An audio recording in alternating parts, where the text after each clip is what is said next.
Aku polisi, jiwaku penolong.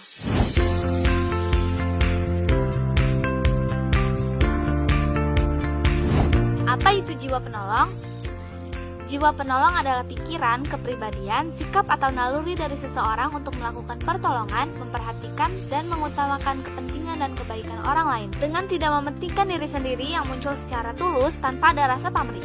Ada 3 aspek dalam jiwa penolong. Bertujuan khusus meringankan beban orang lain tanpa mengharapkan penghargaan dari luar, dilakukan secara sukarela, dan menghasilkan sesuatu yang bertujuan baik. Apa manfaat memiliki jiwa penolong? Tolong-menolong merupakan kecenderungan alamiah manusia. Seseorang mempunyai kebutuhan dasar untuk meminta dan memberikan pertolongan. Perilaku menolong tidak mengenal batasan baik dari ras, suku, dan agama. Tolong-menolong dapat dilakukan ke semua makhluk hidup yang ada di bumi ini. Menolong seseorang merupakan hal yang sangat mudah. Tapi, ada beberapa orang yang sangat sulit untuk melakukan pertolongan kepada orang lain. Banyak pertolongan diberikan karena rasa empati dari individu satu ke individu yang lain.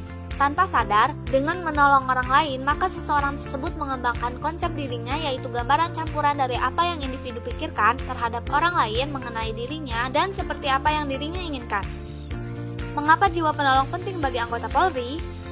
Polri merupakan alat negara yang berperan dalam memelihara keamanan dan ketertiban masyarakat, menegakkan hukum, serta memberikan perlindungan, pengayoman, dan pelayanan kepada masyarakat dalam rangka terpeliharanya keamanan dalam negeri. Sebagai suatu organisasi yang besar, perilaku organisasi Polri dapat dipengaruhi oleh beberapa elemen penting antara lain manusia, struktur organisasi, teknologi, dan sistem sosial.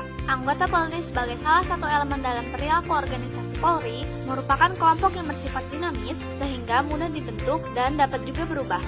Apabila anggota Polri memiliki karakter yang baik, antara lain berjiwa penolong, maka efek bagi organisasi pun akan menjadi baik. Apa dasar hukum bagi anggota Polri?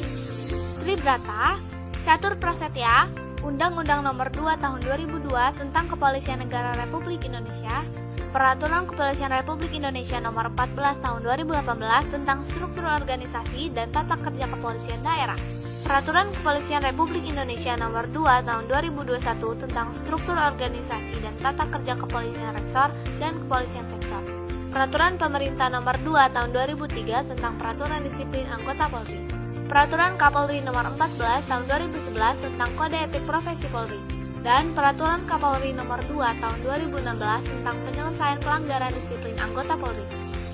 Bagaimana metode untuk menumbuhkan jiwa penolong bagi anggota Polri?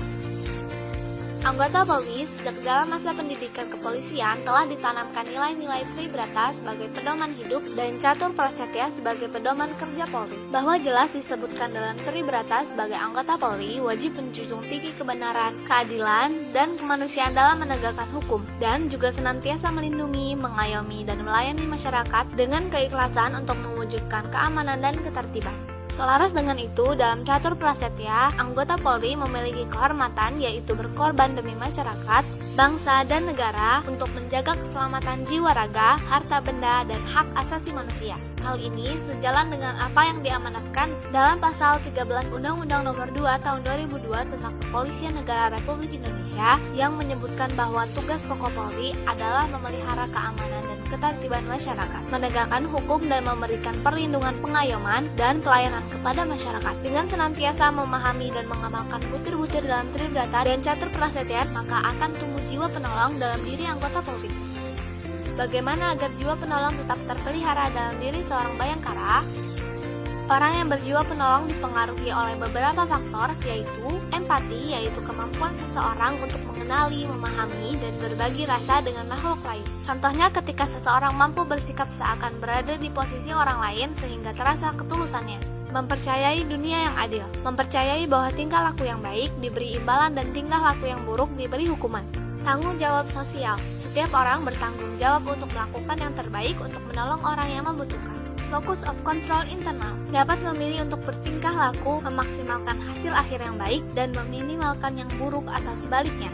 Egosentrisme rendah, memiliki keegoisan yang rendah, mementingkan kepentingan orang lain terlebih dahulu dibandingkan kepentingan dirinya. Apa yang diaplikasikan dalam tugas sebagai perwujudan aku polisi jiwaku penolong? Aku polisi, jiwaku penolong bukan sekedar jargon semata, namun merupakan sikap perilaku yang menjadi kebiasaan bagi anggota Polri dalam pelaksanaan tugas pokok kepolisian maupun dalam hidup bermasyarakat. Jiwaku penolong diaplikasikan pada berbagai pelaksanaan kegiatan tugas pokok kepolisian, baik operasional maupun pembinaan, kepada masyarakat maupun ke dalam internal Polri. Bahkan selain tugas pokoknya pun, ketika itu adalah demi kemanusiaan dan harus segera dilakukan pertolongan, maka setiap anggota Polri melaksanakan dengan sukarela, tulus, ikhlas, dengan dilandasi itikat yang baik. Sudahkah ada di dalam dirimu, aku polisi, jiwaku penolong? Untuk menjawab hal tersebut, mari kita tanyakan kepada diri kita sendiri. Apakah sebagai anggota Polri aku memiliki perasaan iba terhadap orang lain? Apakah sebagai anggota Polri aku hanya peduli pada diriku sendiri? Apakah sebagai anggota Polri aku mendahulukan kebutuhan orang lain? Apakah sebagai anggota Polri aku prihatin dengan masyarakat luas? Apakah sebagai anggota Polri aku sudah punya dorongan untuk menolong orang lain? Apakah sebagai anggota Polri aku berinisiatif menolong orang lain karena imbalan? Sudahkah sebagai anggota Polri aku menolong sesuai dengan kewenanganku?